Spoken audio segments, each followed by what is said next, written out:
ಶೌಚಾಗ್ರಹಕ್ಕೂ ಪರದಾಟ. ಹಳೆ ಬಸ್ ನಿಲ್ದಾಣವೇ ವಿದ್ಯಾರ್ಥಿಗಳಿಗೆ ಆಸರೆ. ರಾಮದುರ್ಗದ ಸರ್ಕಾರಿ ಮೌಲಾನಾ ಆಜಾದ್ ಮಾದರಿ ಶಾಲೆಯಲ್ಲಿ ಮೂಲಸೌಕರ್ಯ ಕೊರತೆ ಆರೋಪ. ರಾಮದುರ್ಗದಲ್ಲಿ ಅಲ್ಪಸಂಖ್ಯಾತ ಕಲ್ಯಾಣ ಇಲಾಖೆಯ ಆವರಣದಲ್ಲಿ ಆರಂಭವಾಗಿರುವ ಸರ್ಕಾರಿ ಮೌಲಾನಾ ಆಜಾದ್ ಮಾದರಿ ಶಾಲೆ ಇದೀಗ ಮೂಲಸೌಕರ್ಯಗಳ ಕೊರತೆಯಿಂದಾಗಿ ಸಮಸ್ಯೆ ಎದುರಿಸುತ್ತಿದೆ ಎಂಬ ಆರೋಪ ಕೇಳಿಬಂದಿದೆ.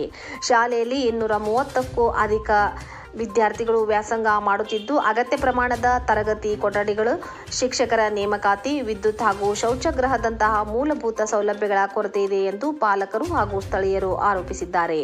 ತರಗತಿ ಕೊಠಡಿಗಳ ಕೊರತೆಯಿಂದಾಗಿ ಕೆಲವು ವಿದ್ಯಾರ್ಥಿಗಳಿಗೆ ವರಾಂಡದಲ್ಲೇ ಪಾಠ ಮಾಡಲಾಗುತ್ತಿದೆ ಎನ್ನಲಾಗಿದೆ. ಇನ್ನು ವಿದ್ಯಾರ್ಥಿಗಳಿಗೆ ಅತಿ ದೊಡ್ಡ ಸಮಸ್ಯೆಯಾಗಿರುವುದು ಶೌಚಾಗೃಹದ ಕೊರತೆ.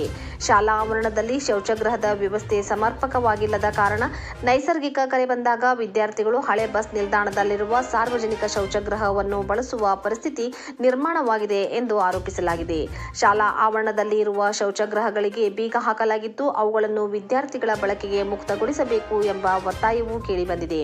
ಇದರ ಜೊತೆಗೆ ತರಗತಿಗಳಿಗೆ ಅಗತ್ಯವಿರುವಷ್ಟು ಶಿಕ್ಷಕರಿಲ್ಲ ಎಂಬ ಆರೋಪವೂ ಇದ್ದು, ಕೊಠಡಿಗಳ ಕೊರತೆ, ಶೌಚಾಗೃಹದ ಸಮಸ್ಯೆ, ವಿದ್ಯುತ್ ಸಮಸ್ಯೆ ಹಾಗೂ ಶಿಕ್ಷಕರ ಕೊರತೆ ಸೇರಿದಂತೆ ಸಾಲು ಸಾಲು ಸಮಸ್ಯೆಗಳಿಂದ ಶಾಲೆ ಬಳಲುತ್ತಿದೆ ಎಂದು ಪಾಲಕರು ಅಸಮಾಧಾನ ವ್ಯಕ್ತಪಡಿಸಿದ್ದಾರೆ.